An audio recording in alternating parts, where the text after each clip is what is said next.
Are you tired of the constant battle with your own mind? Are you tired of that shit? Behold, our new personal growth kit just dropped.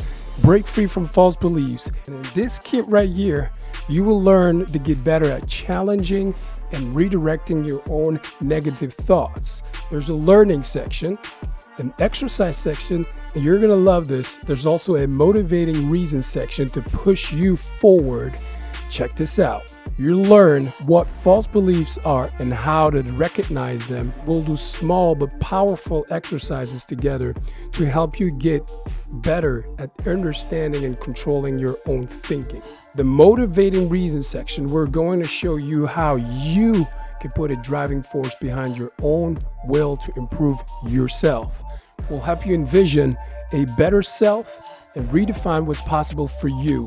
So do these exercises with me and you will grow and be empowered in less than 20 minutes. Let's go.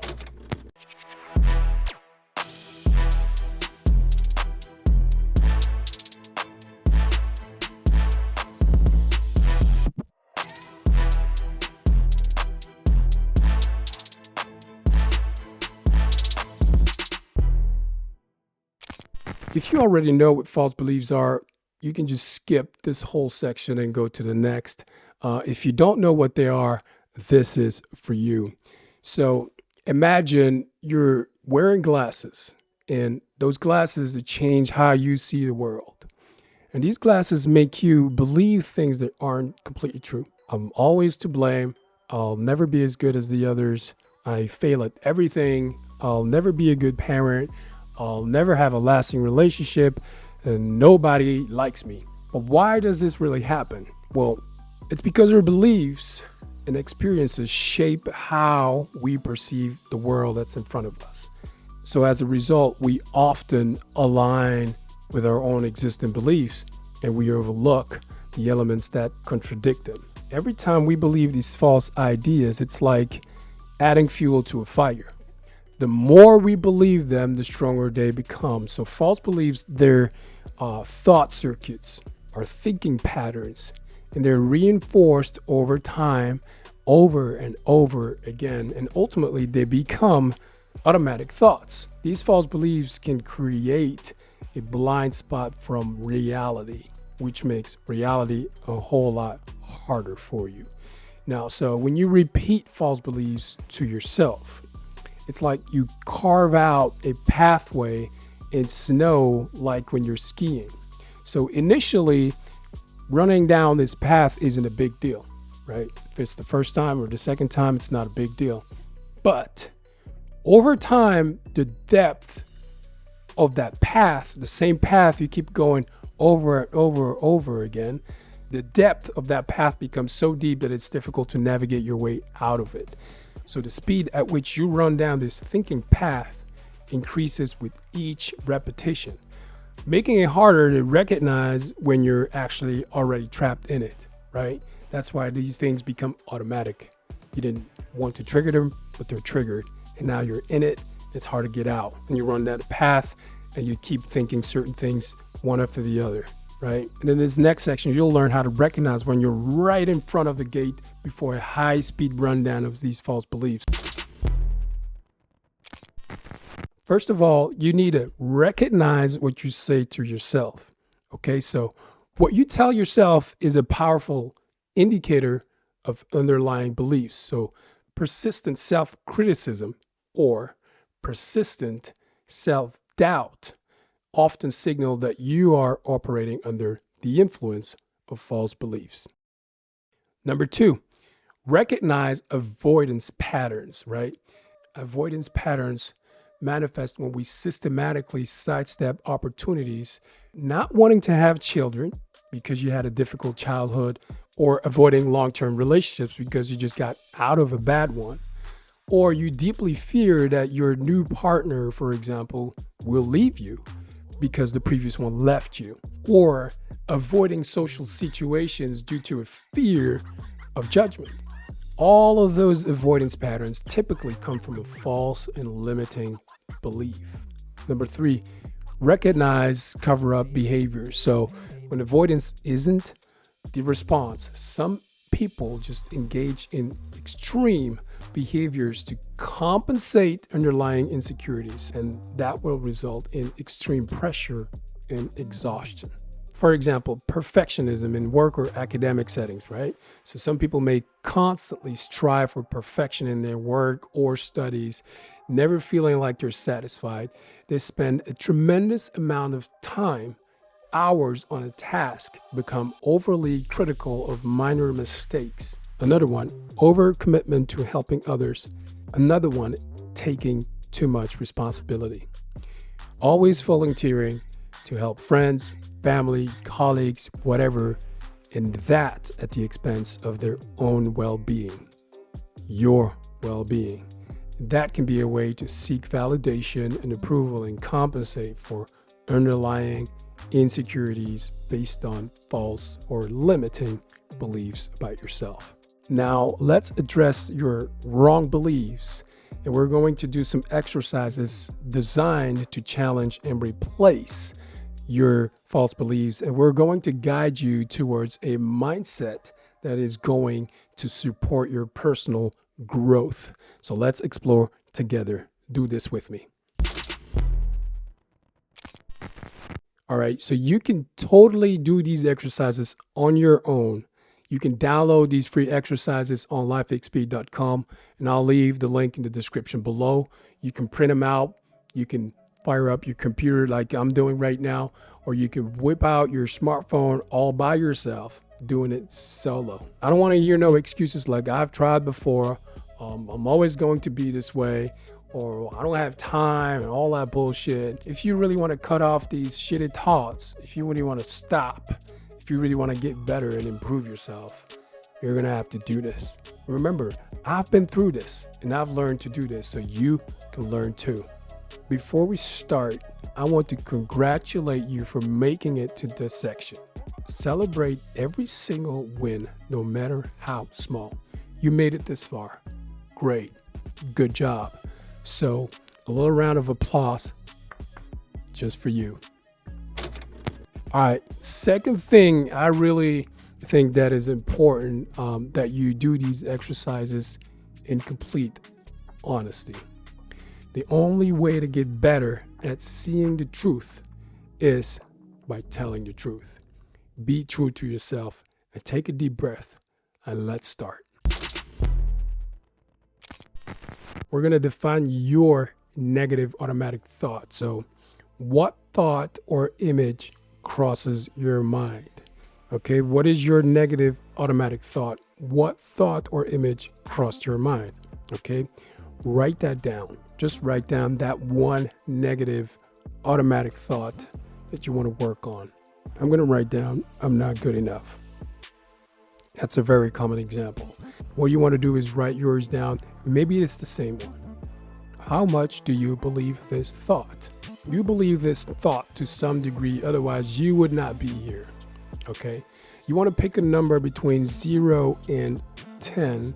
0 means you don't believe it at all, and 10 means you believe this thought to be 100% true. Pick your number. You can do this exercise a few times a week, a few times a day, or a month, whenever you need it. And each time you come back to it, you could track if you're going up or if you're going down.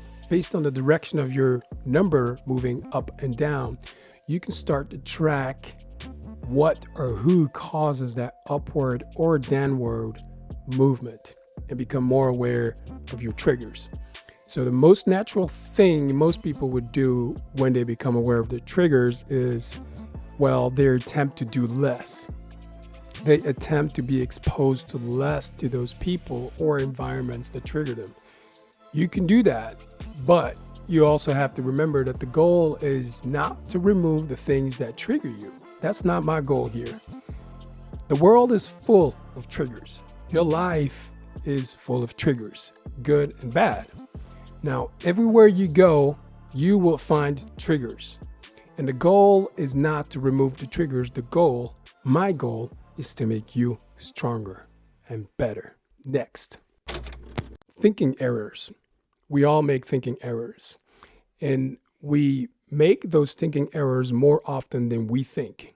So, what you want to do is take your automatic thought that you believe and pass it through these 5 thinking error filters. All right. When we have an automatic thought, we just go into a cascade of thoughts. And sometimes it goes so fast that we don't have the time to pause, or we don't know how to pause and question those thoughts. So, this exercise is going to help you do that. Wait a minute. Do I believe these things? Are these true?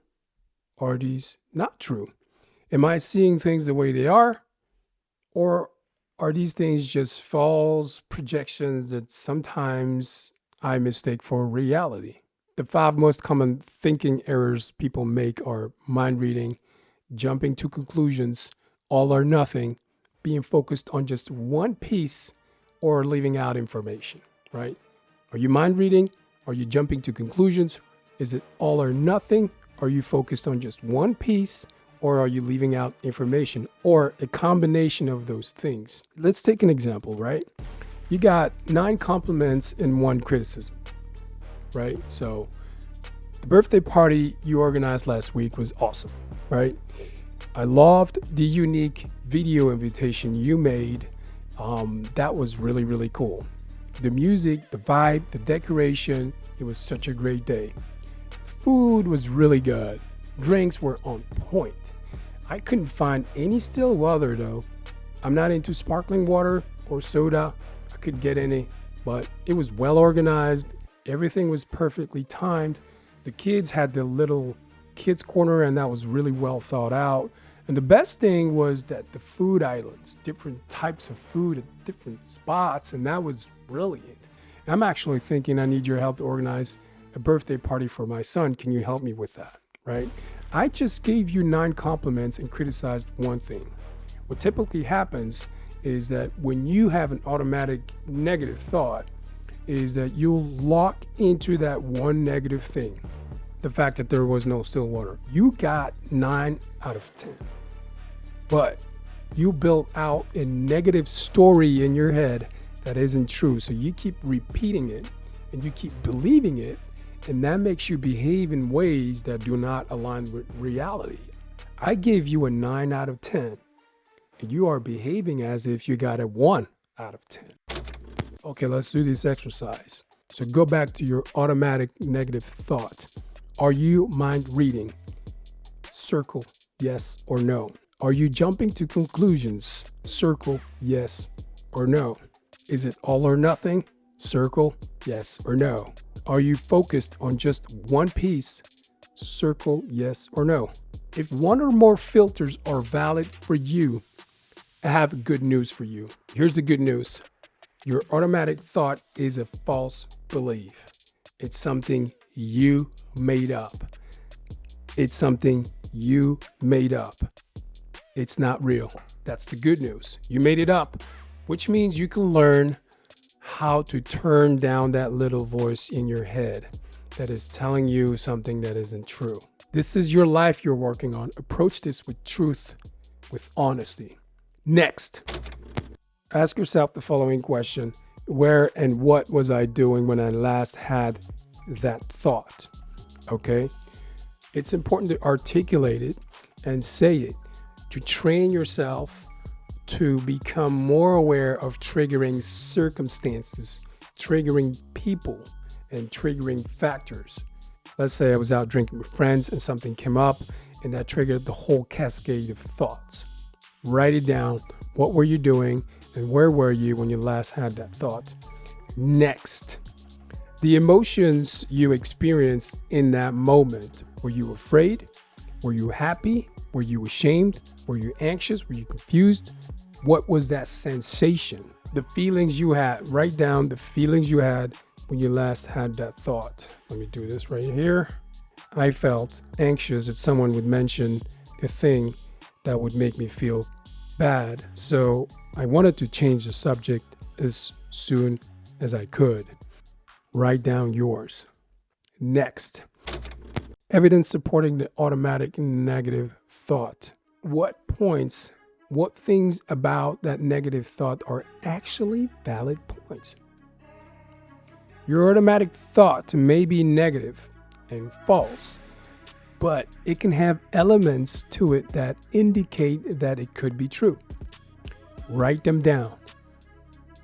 You have to remember that the objective here is to get to the truth. You have to remember that the objective here is to get to the truth and help you see the evidence for and the evidence against your automatic thought. So, for example, not having still water at that party wasn't good enough, and someone acknowledged that, right?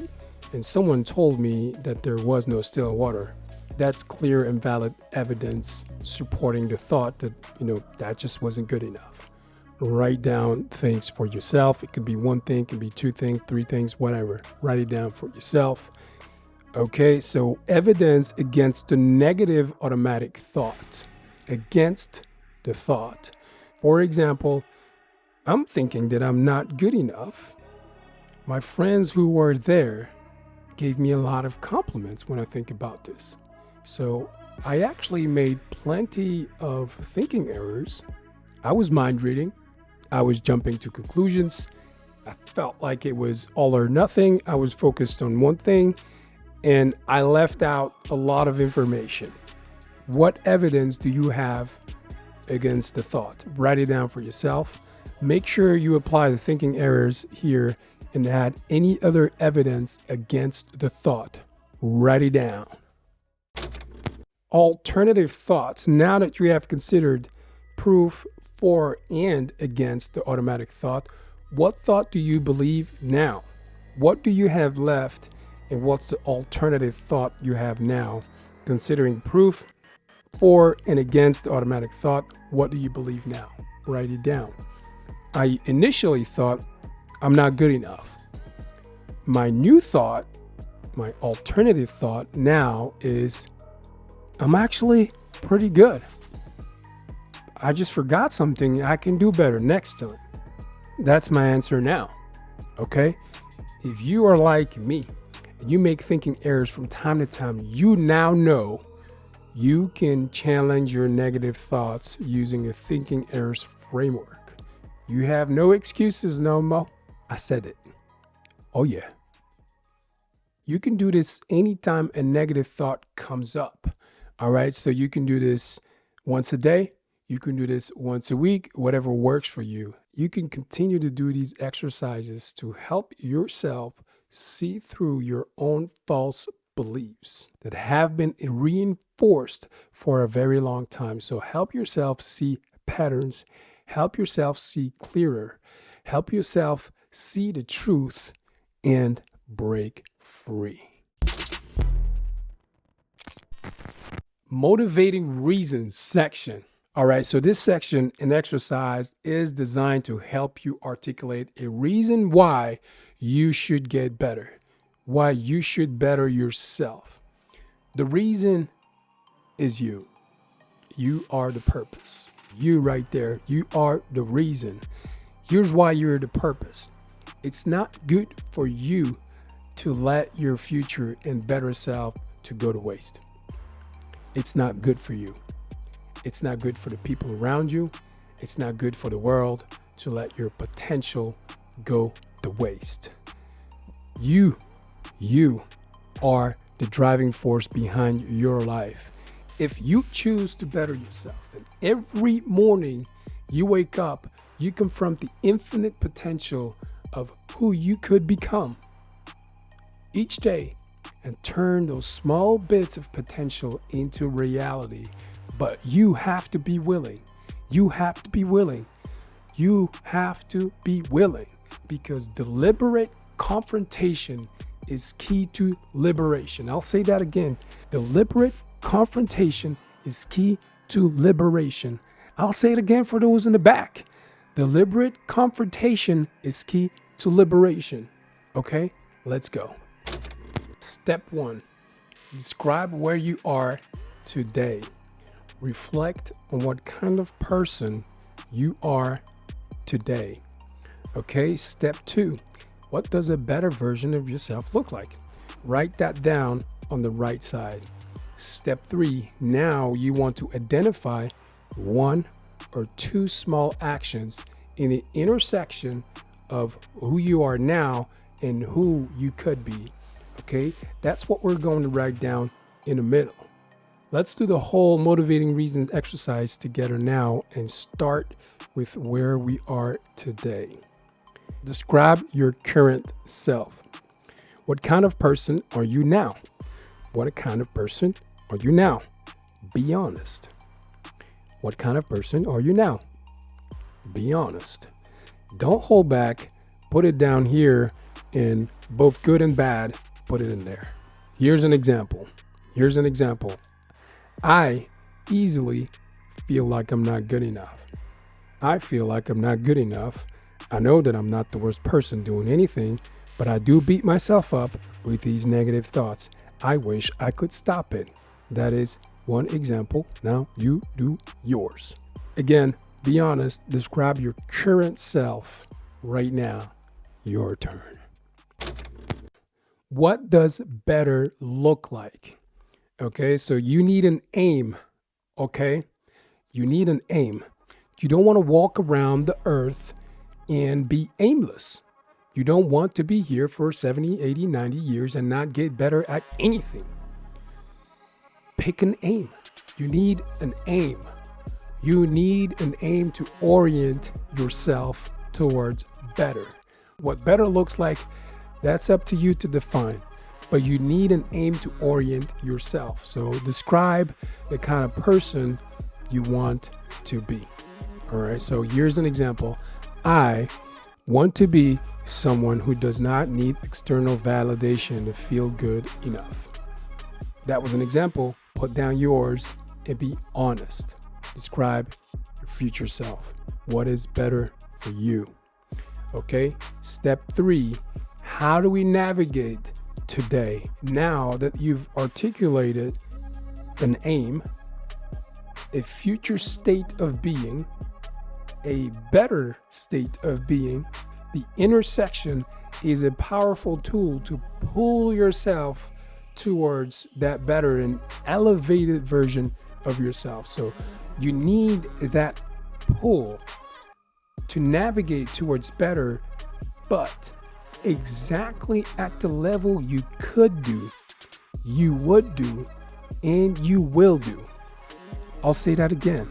You need that pull to navigate towards better exactly at the level that you would do, you could do, and you will do. Okay? Decide which type of person you want to be, then work on yourself each day to go from visualization to actualization. So now you want to identify 1 or 2 small things in the intersection of who you are today and who you could be tomorrow. And that's what we're going to write down in the middle. That's what you're going to write down in the middle.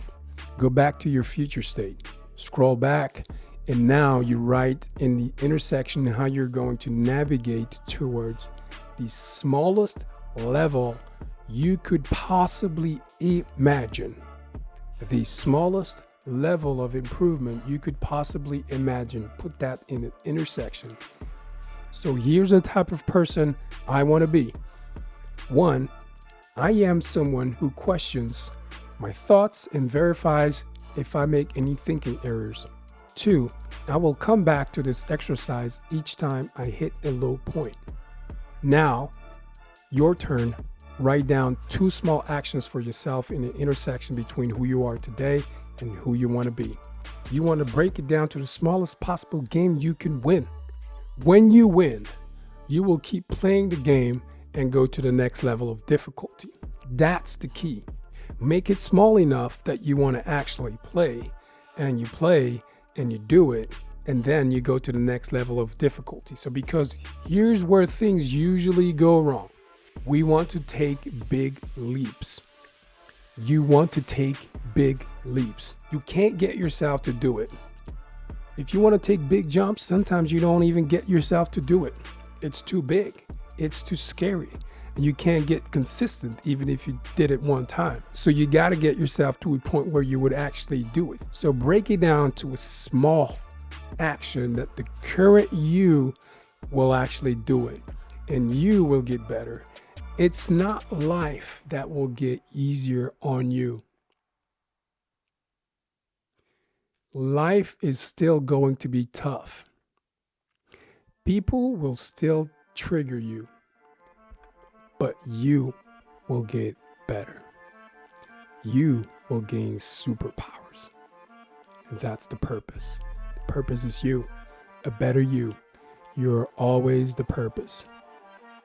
And I have confidence in you. Make it happen. Congratulations for making it to the end of this exercise. If you made it this far, that means that you are ready. You are ready to break free from false beliefs. You are ready to pause and start redirecting the sneaky ideas that hold you back. And you are ready to start taking control of your own thinking and design your best life. Thanks for watching. If you enjoyed this, please share this with someone who needs this. Like, subscribe, and leave a comment in the comment section below. Remember, you can download these exercises on lifehp.com. There's no catch. There's no payment wall, no nothing. It's all free. And I don't want nothing from you but to keep believing that it's truly possible to improve the quality of your life, one small victory at a time.